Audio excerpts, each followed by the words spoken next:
Hello everyone, welcome to my YouTube channel. My name is Kibet Enoch. In this video, we are going to share on information sources. For the first case, we want to know about what are the classifications of information sources, how sources of information are divided, and published sources of information. So if we are together, hit the subscription button before we continue. So let us go straight forward and check on the headlines. For this case, we are going to turn to the first one, which is what? The information, introduction to information sources. So for example, we want first of all know what is the meaning of information sources. We say information sources are sources that provide information or are materials that provide information for research and learning. So it is case information sources provide that what? Provide those things for learning and for research. For this case, we want to know the classifications and divisions of sources of information.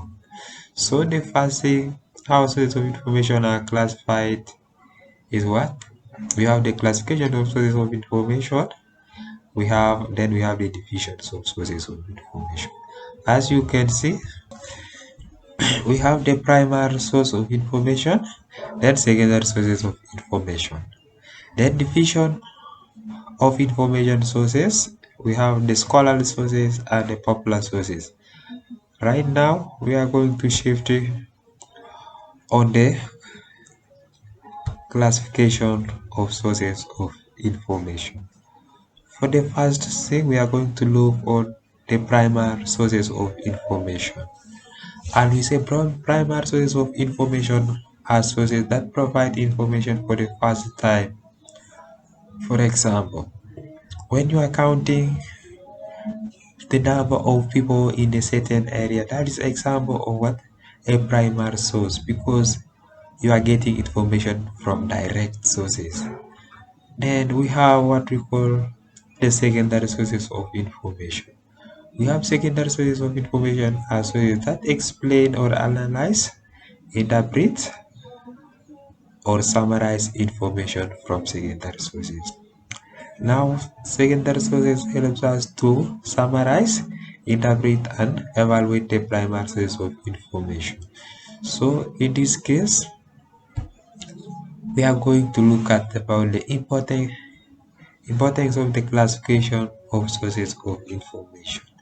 For example, primary sources of information provide a direct information. For example, when you are carrying out a research, or you are carrying out population census from a certain area, it's an example of a primary source, and it provides a direct information and a reliable with evidence, because you are able to witness the number of people in that area, or when you were counting, you were there. Now for this case, we are going to look at the primary, the secondary sources of information. So one of the most important importance of secondary sources, it explains complex ideas. Once you have understand the secondary sources, it will help you to explain complex ideas. For example, when you are analyzing impacts of deforestation in an area, you are not supposed to just base about the impacts within that area. You are supposed first of all look at the impacts or the effects of deforestation from other areas, how things have been are done in other areas. Then you compare with that area. That is what the helps want to complex to explain complex ideas. Then provide the background information for such topics. Once you have understand the important the secondary sources of information, it will help us to get the background of information, because you will be able to understand, or you'll be able to understand which information has been given, which information is required, and where are you going to get that information. That is one of the most important thing of the primary of the secondary sources. For this case, we are going to look at the examples of sources of information. For example, we have primary source of information. We have the research articles, experiments, then interviews, surveys, and original reports. When you are looking research articles, these are articles that are being what? Are, are published by the researchers.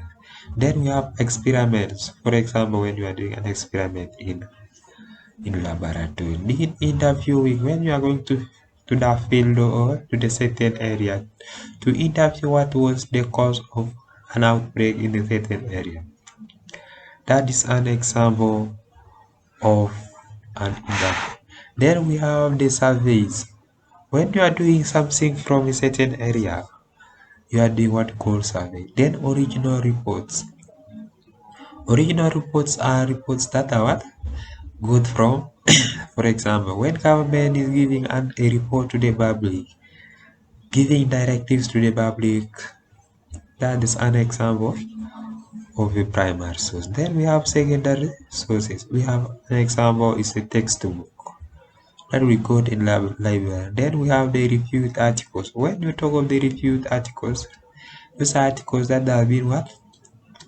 That have been distributed by the publishers. Then we have biographies and commentaries. So for this case, we are going to know the division of sources of information. We have the scholarly sources of information and the popular sources of information.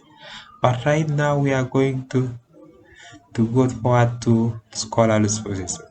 We say scholarly sources of information are sources that are written by experts, researchers, professionals, or specialists in the field. They are more reliable on academic research. When you are talking of scholarly sources, they are only relying on academic research. So that makes us the popular sources and scholarly sources different. Then we come to popular sources of information. Scholarly sources of information are sources that are written for general public, useful to general knowledge. For example, popular sources are written for general public. For example, when they are designing a magazine, it is written to the general public. So I remain to update you on how those sources are written.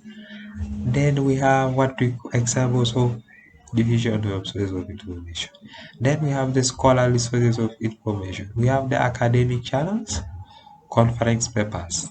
Then we have on popular sources, we have the magazines, newspapers, website, and blogs. And we want to look at the published and unpublished sources of information.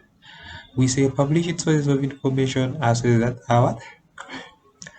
are materials that are formally produced and distributed to the public. For example, the reviewed articles. Then we have unpublished or literary literature, not formally published by commercial publishers. When you are looking about the literature or unpublished sources of information, these are sources that are not formally published. Then we want to look on The importance of published sources of information. In academic channels, published sources of information helps us to understand, to get knowledge from academic channels. Then academic books. It helps us to summarize and make notes on the work. Then we have conference papers. Then we come to our conclusion. Understanding the different types of sources of information to choose most reliable and relevant information for studies. Published sources of information are important because they provide credible, structured, and well-researched information that support academic work. So in this case, it is very important to know the types of information sources. As I rewind up now on information introduction to information source of information. Now understand you are supposed to in this video you are supposed to have learned about what is media information, then the classifications of sources of information, then the division of sources of information, then the primary source and the secondary source. So up to that point, I remain Askibet Enoch. Remember to subscribe this video and share. Remember that this is our second video and I will be welcoming you to the third video. Have the best of your day.